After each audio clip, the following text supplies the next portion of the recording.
Hi, good morning, everybody. Welcome to our local evaluation training for this year, 2025, for 21st century. I'm so glad everyone is here.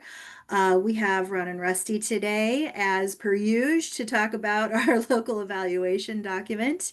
And this video will be recorded. This webinar will be recorded. So if you would like to review it, again afterward, or if you need to share it with an evaluator or an administrator, you'll have an opportunity to do that. Uh, Otherwise, we're going to get started. So I'm going to kick it over to Joe Collins just to welcome you all. Yeah, welcome everyone. I'm Joe Collins with the Iowa Department of Education. I oversee our 21st Century Community Learning Centers grant, federal Title IV Part B, and really just support after-school programs across the state. Excited to be here today. I've been in this role for a little over 6 months, so I'm still learning as well. So I'm going to learn along with you, and we've got great teachers with us today with Ron and Rusty at R&R Consulting. They've been helping the department with the evaluation process and procedures for many years now. So I'm not going to take up too much time, but if anybody wants to chat further about either the grant or after school programs, definitely reach out to me. It's joe.collins@iowa.gov.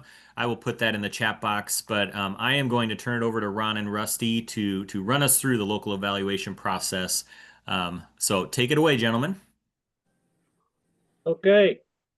Hello, everyone. Good I'm morning. Ron. I'm Rusty. I'm Rusty. And we're going to run through the evaluation. We're going to share and show the local evaluation form that looks like this. It's exactly the same as last year's, except for the dates.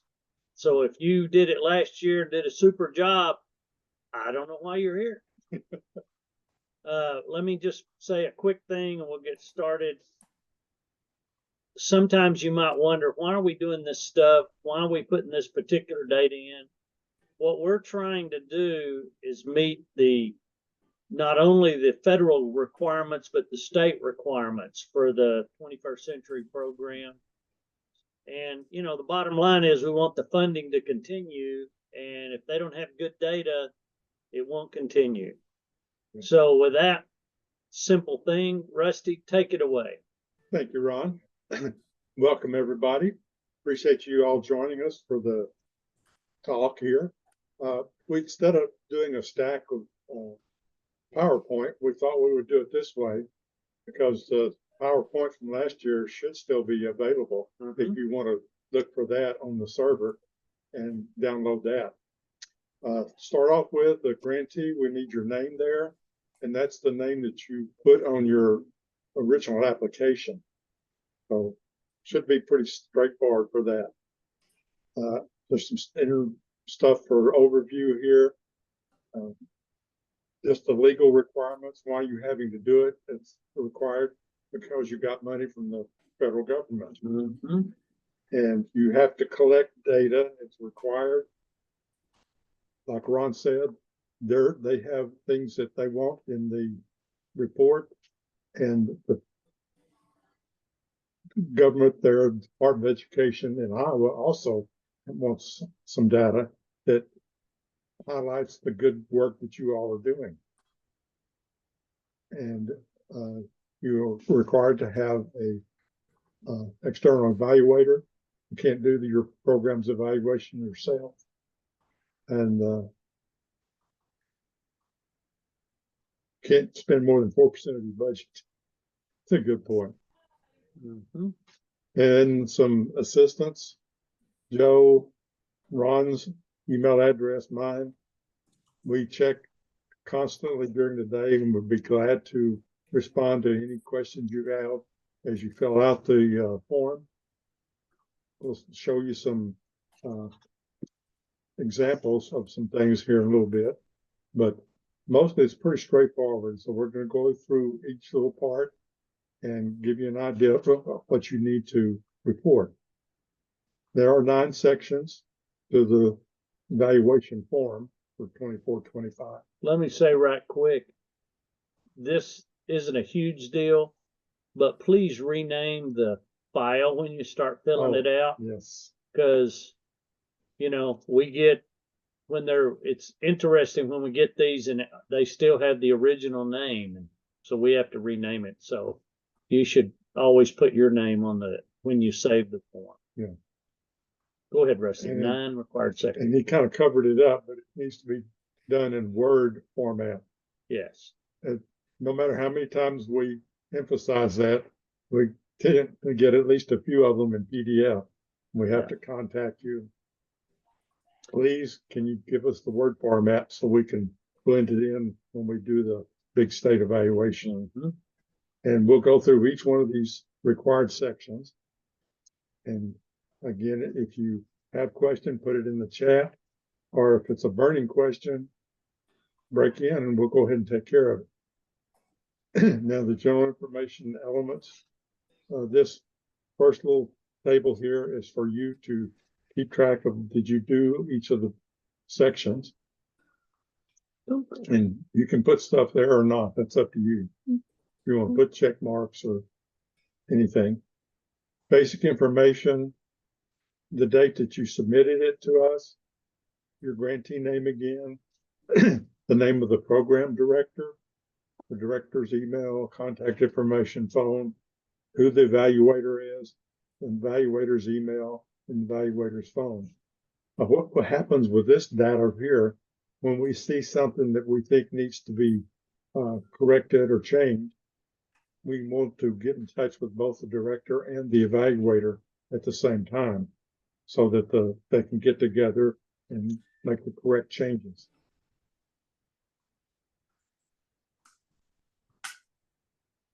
Depends on which cohort you have, 15 through 19. If you're in cohort 20, you're not going to report anything this year. That's next year. If you're only in cohort. Well, it's 20. Yes, good point. And please let us know if it's elementary, middle, or high school when you put the center names in there. Yeah, that's a little data point we use. So if if you don't put that, we don't know your schools as well as you do. Yeah, I won't even say what we have to do to fix that, but let's go on. The executive summary, it's very important here because this gives you a chance to show what you did to find the needs of your programs, who's involved in the implementation, who developed the objectives, program days and hours, activities that you have done with the students, locations of the centers, the attendance requirements, excuse me, the governance.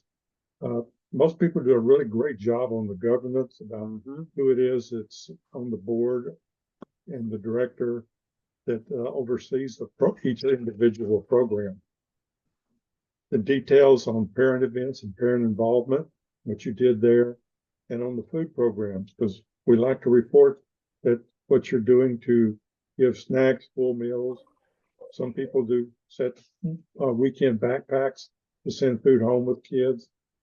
So all that stuff we will put in the state evaluation and emphasize it. We're not positive, but we think the food programs and the parent stuff is one of the big things that caused your congressman to push for continued funding for 21st century. Yes. So that's one of the reasons we put that in there. We even wrote to our senators who sent from state of Texas and said, we have the evaluations if you'd like to see them. And didn't hear back from them, but at least they did things. The program highlights, if there's any highlights in your program, please put those in there. What are you most proud of? Yes. There's some other things later on where you can kind of re-emphasize that, but put that in there too, because you know as well as we do that these congressmen, senators, everybody are not going to really read through the whole thing, probably, but that's why it's important to do a really good job with this first part, the summary, and you can copy and paste it in there. And And now I'll talk about the data that y'all love to put in. You know, this is, unfortunately, this is the same stuff that you put in the APR system, but the new APR system, when they put it in, we can't get the data back like we did back in the old days. So there are two main tables. There's the school year for 24-25, and then the summer of 24. If you don't have a summer program, or if you don't have one, you'll leave those blank. So let's look at those right quick. They're separate tables, as I said. This is Hey, something. Gabby, how's it going? All right, I got Pardon? a question for you, and I don't know Okay. if you or Mr. Fee or what, but we were planning a student and staff celebration in our building for next Friday to Okay. kind of go over like our Iowa school performance profile and how well we did and what we achieved, and kind of like celebrating everyone. What we were hoping to do was do an ice cream bar after lunch and put some music on and have a little, little party of sorts during lunch. And then for staff, I was going to ask Josh Feddersen about Gino's Pizza. My question would be, if I get those items, does the school pay for that? Is that something possible? I was hoping you were inviting us, but yeah, Joe would have to answer the question on funding. yeah, We can chat offline about kind of what you could do with that. Yeah, and kind of who's going to be there and I'm there. Are you there? the logistics. All right. Do you want to shoot me an Yes. email, or So if we you were want hoping next Friday to do a I'm not sure he's talking to us, guys. Oh, yeah, I was going to say I went ahead and muted him. Okay. Sorry about that. I would suggest, to solve any kind of conflict, try to find a partner that'll do it for you. Yeah, You know? Austin, if you were speaking to Joe, go ahead and type it in the chat. Sorry about that.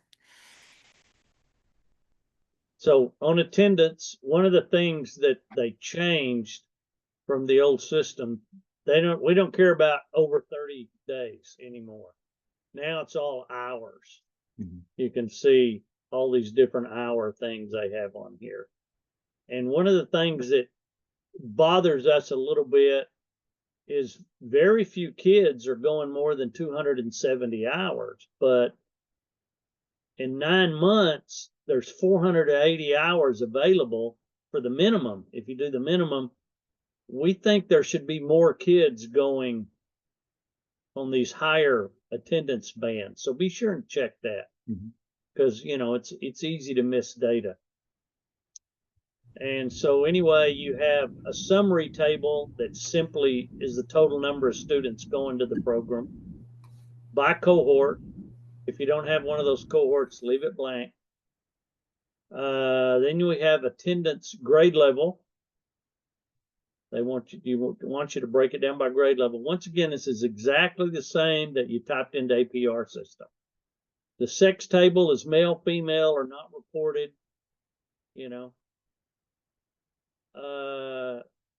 Population specific. This is where we get LEP, English learners, economically disadvantaged, and I think Iowa uses different acronyms for these or different descriptors, but this is what the feds currently use.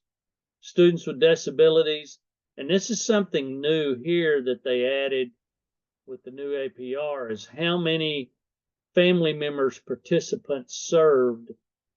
So this may or may not be the same as the number of volunteers you have down in parent involvement. So you might want to check that. And, if you've got parents that are coming up and sitting with their kids for a little bit, that would count there. So you want to check on that.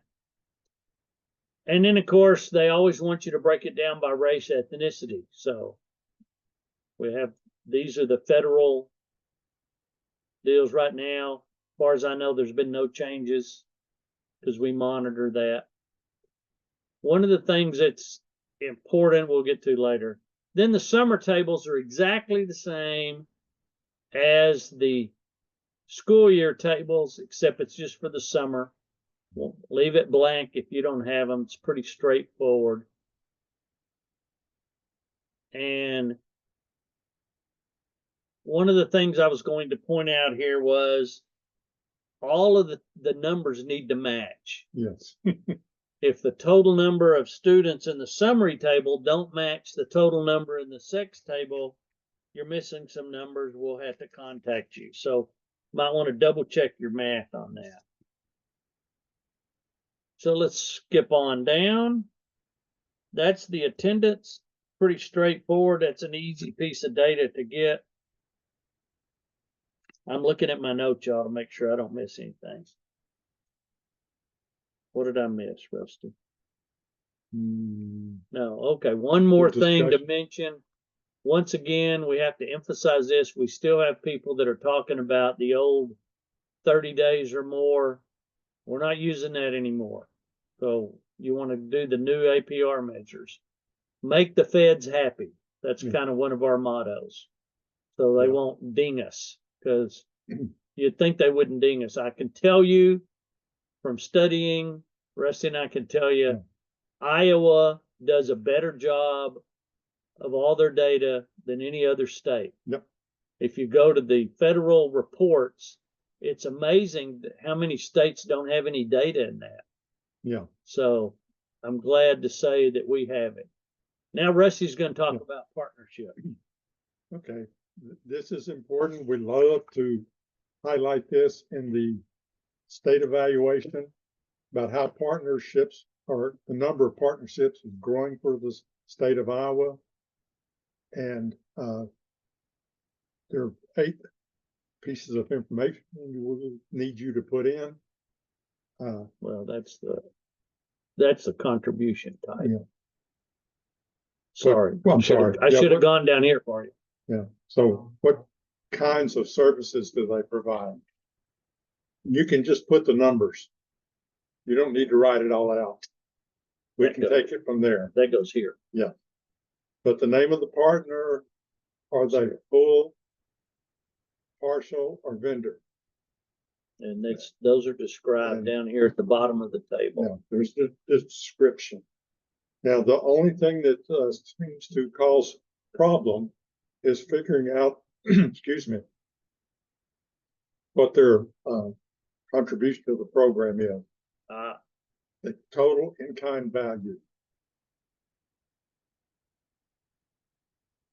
Yeah, and that has to be your best guess. We know that some programs have a standard hourly rate for people that they provide, but we just need the total number. Please don't add or delete columns in any of the tables, especially this one. We basically take your data and paste it into spreadsheets so we can combine all of it. And if there's an extra column, it messes everything up. So if we know we get a couple of evaluations every year where there's an added column so they can do some math, please do the math somewhere else and just put the total in there. And, put every partner in there. Yeah. Put the school district, if you're a school district, they're obviously a partner. Yeah. If you're a nonprofit, the school district is obviously a partner. What's the in-kind value? That's your best guess. You had to use electricity, that costs something. So, we want to see lots of partners because that impacts some other things down the way, like sustainability. Right. And let's be honest, I was doing a great job recruiting partners. It goes up every year, and the numbers it's just amazing how many you get. That's right. Compared to other states that we've seen. And we need a discussion of your partnerships, little summary of the partnership table, what you want to point out, like for the other bullet down below, highlights. You don't have to do things in this order, but it's okay if you do. But give us some information about how partners are supporting your individual programs. All partnerships are not equal. No. So you want to brag on your really good partner. Yes, whether it's monetary or they're providing food for the snacks or meals or whatever. Put it in there. we love to put that into the state evaluation and makes it look really good. And we ask for this, not because we're questioning how you did it. Yeah. But that helps us when somebody asks, how do I figure out in-kind value? We could say, well, so-and-so did this. You might want to consider doing that. Yeah, and we pass along the contact information if they have a question. Mhm. And then the parent involvement information discussion. This one seems to be tough because we have, everybody's doing a good job of involving parents, but sometimes they don't give us the numbers. Yeah, don't forget to count things. And even if it's, you just stand in the back of the meeting room or auditorium, whatever, and just kind of make an educated guess. Mm-hmm. We like to have numbers because we can put that together and show how many, parents and family members are attending to see what's going on with their particular family, younger family members, students who are participating in the program. Mm-hmm. And so it's pretty straightforward. Which cohorts are involved, the numbers. And you are supposed to have 4 events, 1 for each quarter. And it's a grant requirement. It was in the grant that you signed you were going to follow. So you need to have 4 events. Sometimes we see that they have 2 events in 1 quarter and so forth, but Yeah, it's okay. that's fine. You don't have to spread them out over 1 in each quarter, but it does work out good for the parents that it's spread out a little bit, so we don't have to have parents going to 4 different meetings in 1 quarter. And your events could be combined with other events. Yeah. Like maybe you participate in the open house at your school, so you have a table there where you pass out information. You can count those kind of things. Some people will use a clicker at the door. Mm-hmm. So they can count how many come through the That's entrance, and that way. So it's not our sign-in sheets sometimes if it's not going to be a huge number. So there's a lot of ways to get the numbers, but One of the things we added last year is the short description of event. Yeah. So we can have an idea of what happened at the event or what it was. Because sometimes we can't get it from the name. If it says book fair, we're educators, we know what that means, but there may be some other things we don't know what that means. And then again, a lot of discussion of the events and how well they were attended. This is your chance to brag on how you worked with the parents and got them involved in your program. And be sure and talk about Yes. how you might want to increase parental involvement. What did you do? And then maybe what other things you're going to try next year. You get more there. We love to read those because it tells us that each one of the programs is doing a great job trying to get the parents involved along with the students. And now let's talk about the big data now. This is something we had to add because the new APR does not track student success and improvement over time for everything. And believe it or not, even though APR didn't ask for that, we got dinged because we weren't doing that 1 year. Mm-hmm. So we've added the total academic improvement. It's a state requirement now, so we can track over time. It only consists of 2 things: reading English improvement, all grade levels. You may or may not have data on all of them. Right. And notice that both reading English and math down the way, they uses the number of students needing improvement in the comparison. This is important because it's different from what the APR asks for. So pretty simple. How many students needed improvement? Who improved? How many improved? What's the percentage? You get to pick what measuring instrument you use. If you're not going to use the state test or a local deal, you might want to check or grades, check with Joe if you have any questions. You can use something that you want to use. Yeah. If it's something different from those. So we have our reading English improvement. We have our mathematics improvement. So that's the two big academics, you know, all those other subjects don't matter. You know, evidently we don't care about that. So when you do your discussion, you're going to talk about which assessments used. So we know and discuss that. And we like to put this in there because what are your challenges in getting data?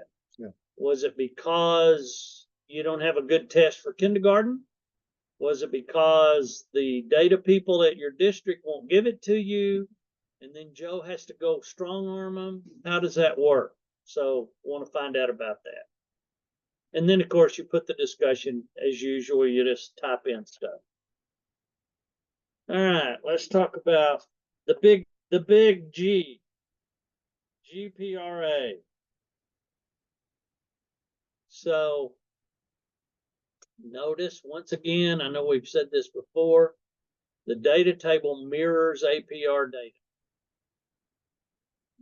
Once again, don't change the tables. Don't take out stuff and put them in.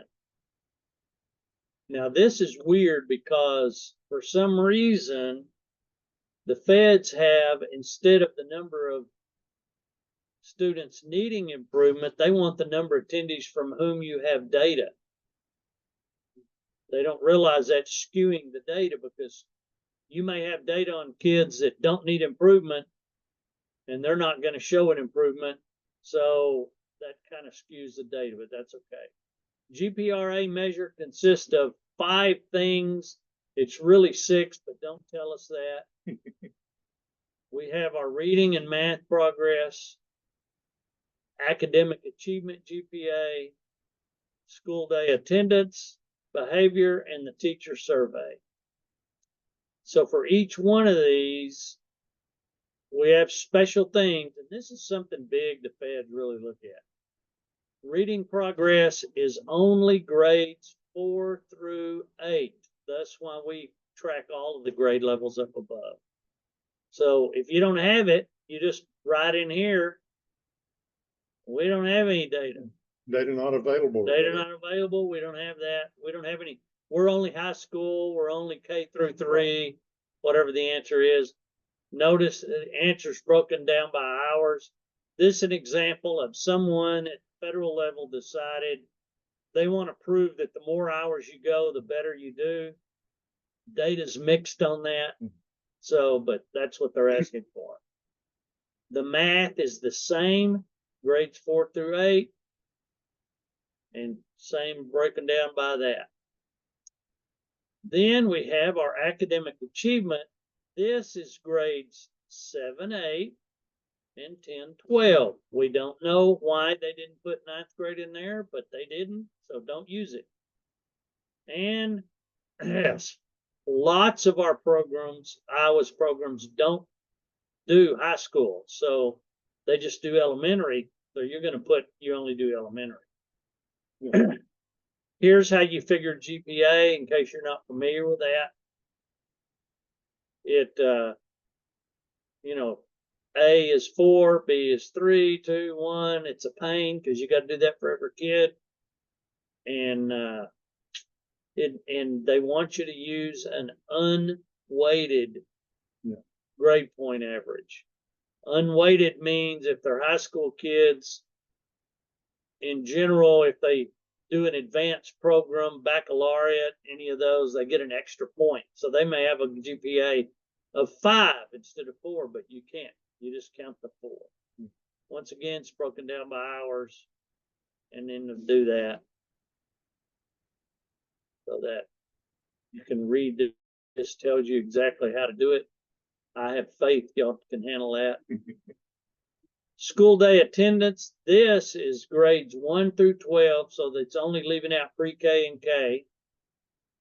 And this is students who had a school attendance rate at below 90%, 23, 24, and however many of those improved So you get an improvement in attendance. 4 is behavior. Once again, this is grade 1 through 12. And they want you to count how many kids had a decrease in in-school suspensions. We don't know why they used in-school suspensions. But if you have none, Yeah, if you don't use suspension, just say you don't use it, or Mhm. if you don't have any kids. Mhm. So our experience is so few students in Iowa do in-school suspension. This data doesn't mean a lot, but perhaps in the aggregate of the whole federal system, it might mean something. So you had in all the kids that had in-school suspensions, and how many had fewer in-school suspensions. The teacher survey is grades 1 through 5 only. And this is the teachers would report an improvement in teacher engagement and learning. So how many do you have outcome data? How many improved? And you do the percentage. And if you don't have the teacher survey, or for some reason you don't do grades 1 through 5. If you didn't do the survey, say it here, but you're going to have to explain how come you didn't do the teacher survey. It's a federal requirement. Now in the discussion, the important thing is, what assessments did you use? What's your high and low? Once again, tell us if you're having any trouble with one of those. And if someone came in and said, we're going to assess your program just on how well you did on GPRA, go ahead and do that for us. Tell us what you think on that. And you put all that here again. I think Rusty's doing local objectives, aren't you? Your favorite yes. thing, right? well, they are good. We don't need a whole lot of local objectives, maybe 5 or less, please. And these should not mirror the APR data or GPRA, I'm sorry, GPRA data. We still see that no matter how many times we emphasize that in training. And we have to go ahead and report it since you provide it to us, but local objectives that things that are not covered by the GPRA. Maybe you had a different kind of reading thing. For instance, what did you do to get students to read more books? Maybe you have a science objective. Yeah, other subject areas. And then you have to tell us if you met the stated objective or you did not meet, but you made progress. You did not meet, no progress was made, and unable to measure. Hopefully we don't see many of those, but we do see them occasionally. And part of that may come back to you working with Joe or us about what you can do to change your objectives so that you can measure them. And try to do no more than 5 if you can. And be sure you rate each one. What was your methodology? You'll see it in a second. And this is an error. That Oops. should say 2024 and that should say 2025. Ooh, Joe, what'd you do? Joe didn't do I it. know, he did it. And then this is the table. You can put check marks there to make sure you did each of the sections. And it's by cohort. So if you don't have oops, What? cohort 15, cohort 14, Oh, just ignore the errors. But it's, we'll fix that. Send Joe a new copy. yeah. And if you don't have that cohort, of course, you leave it blank. But if you do have that cohort, you put in the objective, what the rating was, write it out, and your methodology or justification for that rating. What did you use? Was it parent surveys? Was it student surveys? Depends on what the objective was. How did you justify your rating? And again, this comes back to don't write an objective that you can't measure. Yeah.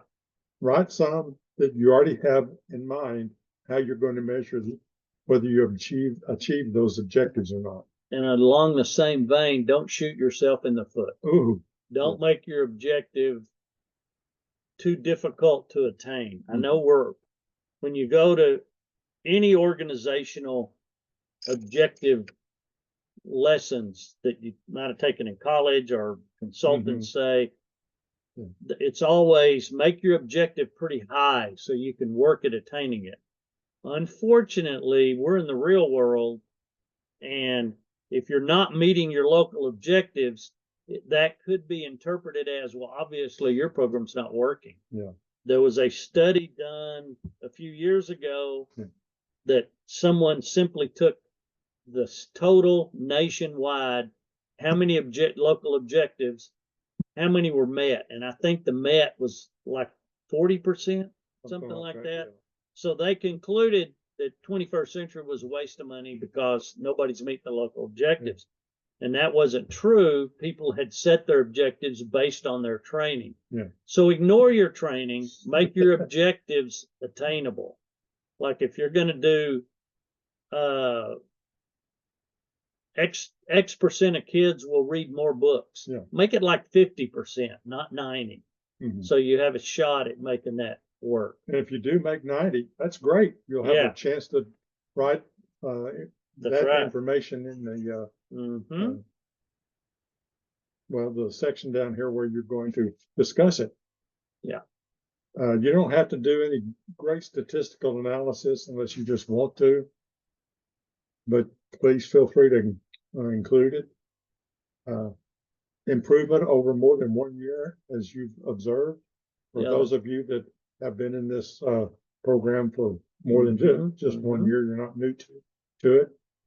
Feel free to put in all the graphs, charts, tables that you want to. Sometimes can use those. The details on what your methodology and ratings, if you need to put that in here. If you had any additional objectives that you didn't list because we only asked for 5, go ahead and put them in. But we're working on these others, but maybe the 5 you picked were the ones that were most important to you. But you had some others that you're working on, and please feel free to put information about them in here. We need some clarification if your objectives were not met or if they were not measured. Why? Yeah. Why What's would the you have an objective that you didn't measure? And not that we want to ding you on it, but maybe there's something we can work with Joe on Yes. that he can work with you guys on. Yeah. Or the After School Alliance too. Yep. That can work with you to rewrite the objective maybe so that you can meet it next time. And then, copy and paste your discussion in there. And then we have some anecdotal data. Now, Yeah, this is the head. Rusty and I like to talk about the head and the heart of evaluations. You don't know what people are going to want to look at that want to know about your program. Some people are real data driven. How did you do on academic achievement? What percent of kids did better? How many kids are in your program? That's data. all that, yeah. But some people don't think that way. Some people want to see pictures of happy, smiling children, or they want to hear a success story that brings a tear to their eye. Yeah. That's the heart of it. And you have to have both because you don't know really what they're going to look at. So the anecdotal data we're asking for is first success stories. What's an example of a success story?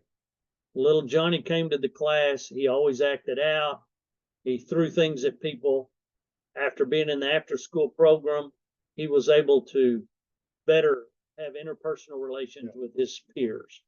Things like that, but they need to be specific. Don't just say, all our kids love the program, because that's not a specific example. Yeah. What are the key people involved? Mhm. The counselor came, talked to the kids, and Mary really loved that, and Or it could be even one of your partners provided somebody that came. And then we're going to ask for some quotes and some objectives that show large increases. So let's go down and look at each one of these. Best practice, those are the kind of things that we need. Excuse me. Best practices, you know, here's what we ask for each of these. Description of it, methodology. Why did you implement this practice? Did it affect attendance? Did it affect student achievement? We actually have some examples we're going to show you.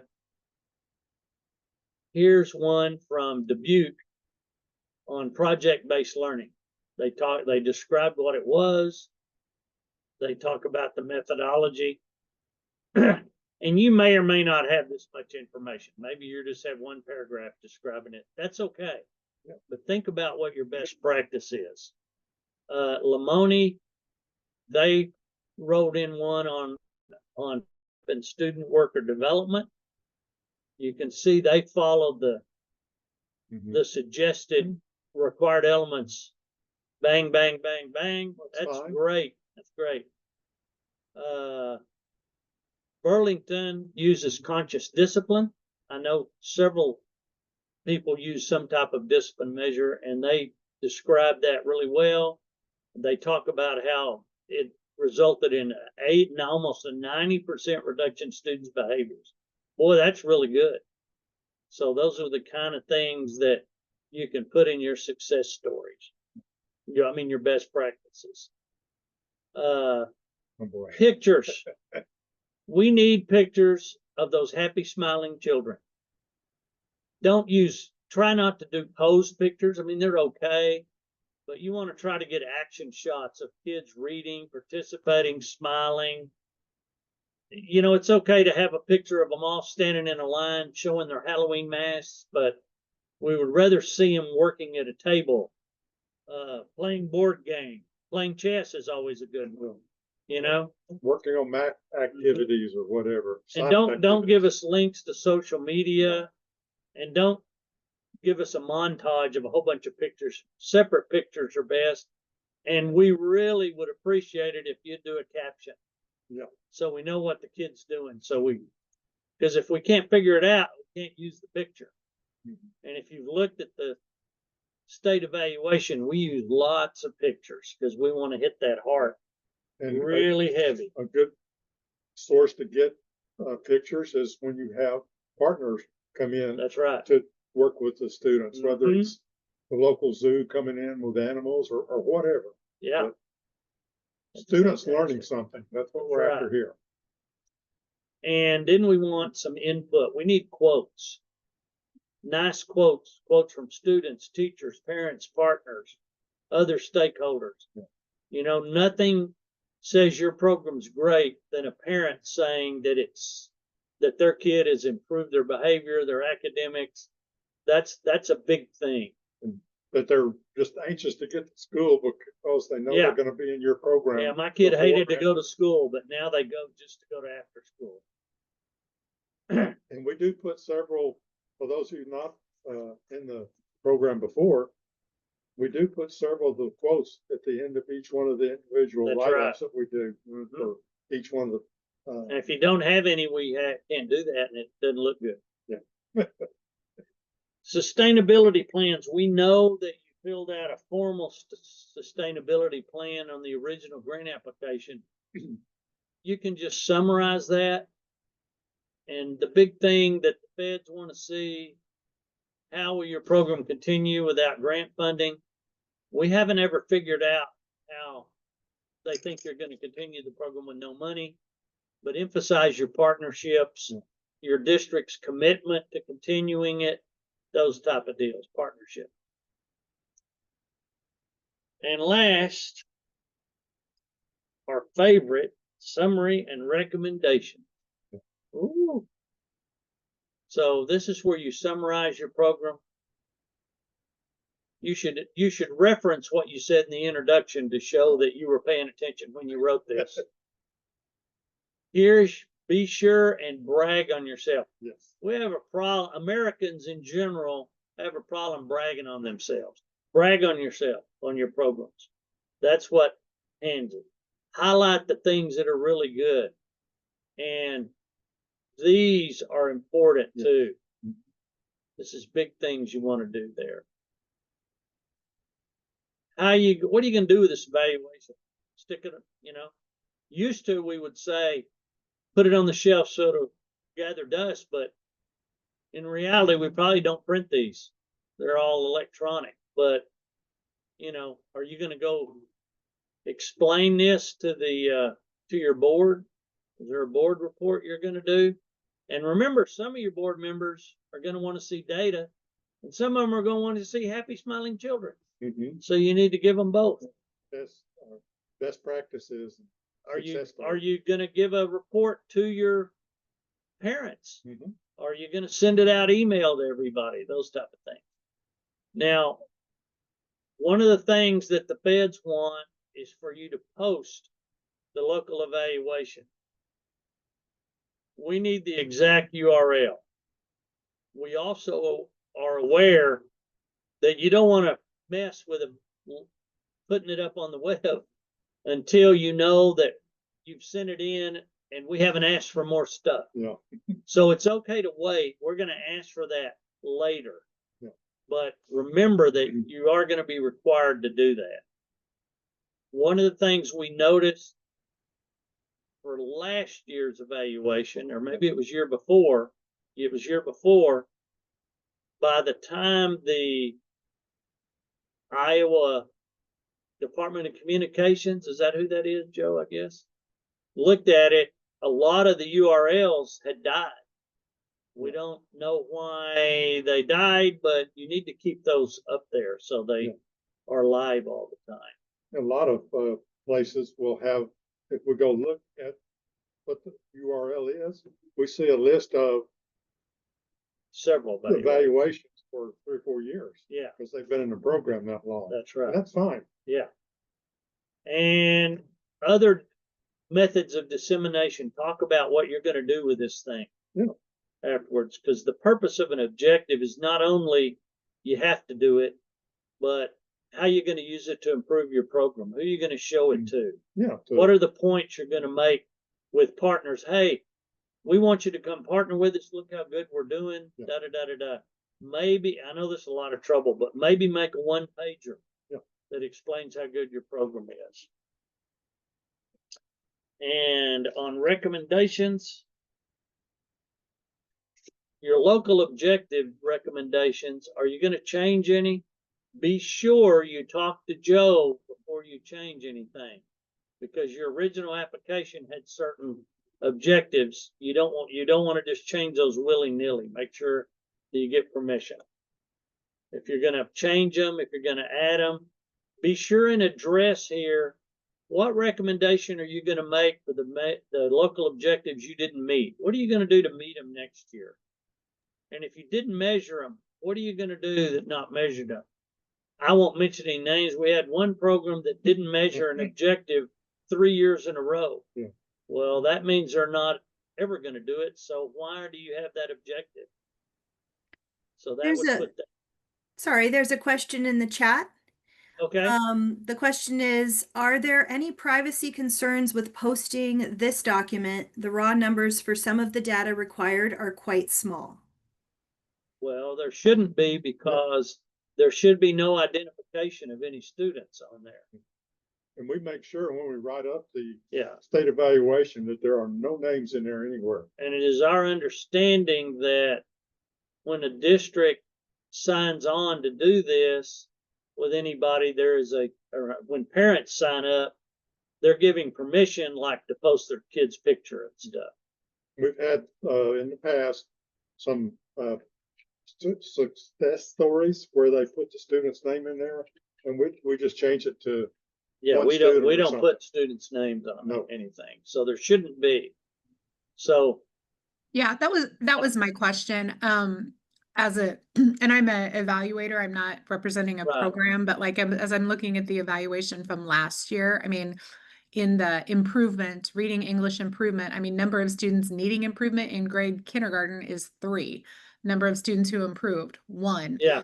There's no there's no names, but Right. depending on the number of kindergarten students in the program, Yeah, I know for like ESSA purposes at the federal level, they redact anything with an N size under 10. So just my question about posting. that's really gonna be a Joe question. Mhm. If we need Yeah, to and I can address that, research we that. certainly can. Sure. Yep, that's a valid question. Yeah, absolutely. I can research that, and like Ron and Rusty mentioned, because of the nature of the funding and some of the agreements that have been made, it might be covered. But it's a good question. I'll need to research it. Thank you. Yeah. Yep. Thank you, Krista. Are you gonna make any changes in the future on your program? You gonna add or change activities? Are you gonna do something different on recruitment? Any of these things, these are good things. But one thing that's important, your evaluator should give you, they're on the outside looking in. They've got a unique perspective. They might say, I think you ought to do blah, blah, blah. And then they could certainly put those recommendations in their report on there. One thing that we really like reading is about the governing body, whether it's a board or whatever that's overseeing your particular program. And they may make recommendations because they may be Mhm. closer to the people in your community Yes. or the school district. Mm-hmm. So feel free to put anything you want to in there. Yeah. This is your evaluation. We want you to highlight all the good work you're doing. That's right. The last thing on here we added because of COVID Mhm. is what unexpected data impacted your program. There's COVID right there, but the derecho almost wiped out a district one year. A flood impacted one of the districts. So those are the kind of things. One district had a cyber attack, so they couldn't get any data. Those are the things that you would put here. We've had another group we've been doing evaluations with, and one's hurricane season, they had 2 Cat 5 Hurricane. hurricanes. It was the U.S. Virgin Islands, Yeah. so it pretty much wiped them out for 2 years. So we worked with them pretty hard to get information and data Mhm. from them, but we made it. But that stuff happens. Nature doesn't pay attention to what you're doing sometimes. So the whole form is pretty self-explanatory. We want to make sure that you know that we are available. Yeah. You can certainly email us if it really needs to get down in the weeds.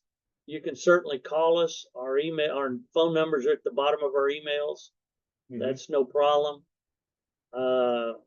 If you have any questions right now, we're ready and willing to do what we can to answer. So are there any additional questions? Joe, do you have any questions? I'm not sure I have questions. I wanted to just kind of reiterate that there is a reason and a purpose for collecting this data. I know it seems like a lot, but we use it quite a bit to try to sell the purpose and value of your programs and of the funding. And I would say it's never been more important when we're seeing a lot of conversations about funding changes and kind of looking at modifying different plans and programs. So extremely, extremely important. I know it's a heavy lift. There's lots that you have to enter, but we do use this information. And I personally have plans to do a lot more with using some of your testimonials, your quotes, your pictures, trying to get those out as specific examples through social media posts, through potential stories through the Department of Education, trying to help kind of tell your story in different ways to, again, help with potential funding, finding partnerships, sponsorships, and so forth. So it is something that we do use, and then I plan to use even more so in the future. One thing we do collect the data for too is to show longitudinal or on the timeline how things are going for each one of your Over time. programs over time, and it makes a big impact. Oh gosh, it's just always going up, which is exactly what your program should be doing, working with these students. Yeah, our overview is the Iowa After School Program is a great model. It's doing good things. And I think part of it is because y'all give us good data that we can use to point out things. Any other questions?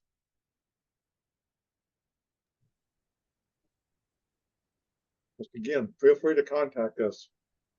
We threw a lot at you today. If you haven't seen it before, it can be a little overwhelming. But feel free to contact Joe or us if you have a question about it, and we will all be glad to answer you. Great. Well, I'm going to go ahead and stop the recording. If you do have a question or a specific question about your site, Ron and Rusty and Joe, I'm sure we can stay on for a few minutes Sure. to hang out and do that. But otherwise, thank you all so much for attending today. You can email me anytime, hbrown@iowaafterschoolalliance.org. Joe's email is also in the chat. Feel free to reach out to him at any time as well. And he put his phone number there for you too. Good luck, and don't hesitate to reach out with questions. Thanks, and have a great rest of your week. Bill, we'll fix those typos and send Yes. you a new copy.